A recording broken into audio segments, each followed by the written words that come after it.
Once upon a time, there was a boy who grew up in a wealthy household. His father owned a large company, their home was spacious and filled with every comfort money could buy, and the boy never had to worry about food, toys, or clothes. Yet, despite all of this abundance, the father sensed that his son was beginning to take his privileges for granted. The boy often complained about small inconveniences and compared himself to his richer friends. One summer, the father decided to teach his son an important lesson. Instead of another vacation at a luxury resort, he announced that they would be taking a special trip. The boy expected beaches or mountains, but instead they drove for hours until the shiny cars disappeared, the paved roads turned into dirt, and the tall buildings gave way to open fields. They arrived at a tiny farm where a very poor family lived. Their wooden house was small and patched in places, the roof tin and the windows uneven. The father explained that they would be spending a few days here, helping the family with chores and learning how they lived. At first, the boy was shocked. There were no marble floors, no television, and no air conditioning. But the poor family welcomed them warmly. They cooked simple meals together over a wood stove, fetched water from a nearby well, and worked in the fields under the bright sun. In the evenings, they sat on the porch while the older children played guitars and the younger ones ran barefoot through the grass. Gradually, something shifted in the boy. He noticed how the family laughed together even when tired.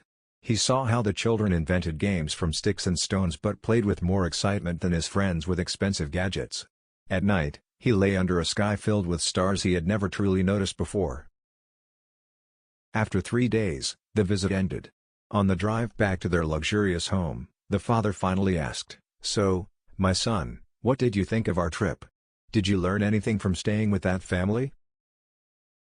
The boy's eyes sparkled. "It was fantastic," he said eagerly. "That family is so lucky." The father, startled, asked, "Lucky? What do you mean?" The boy replied, "Well, we only have one dog, but they have 4. They even have chickens. We have 4 people in our house, but they have 12, so there's always someone to talk to or play with. We have a swimming pool, but they have a river that never ends. We use lanterns to light our yard, but they have the whole sky full of stars. We have a patio, but they have endless fields to run across. We buy our food at a grocery store, but they grow their own, fresh and free. Our high fence keeps people out, but they don't need one, their friends and neighbors keep them safe. And we drive to parks for nature walks, but they wake up surrounded by nature every day."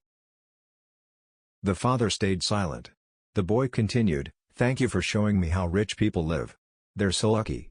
Moral of the story: true wealth and happiness aren't measured by material possessions. They're found in family, freedom, kindness, and connection to the world around you. Money can buy comfort, but it cannot buy the wonder of a starry night, the joy of shared meals, or the security of genuine friendship. A rich life means different things to different people. If you have the people and values that matter most to you, you are already wealthy. Gratitude and perspective can transform how we see our lives. Like the boy discovered, sometimes the poorest people are rich in ways that matter most. And for us, the lesson is clear: look beyond what you own and notice what you have. Practice gratitude. Build relationships. Appreciate nature. Give more than you take. True richness begins in your heart.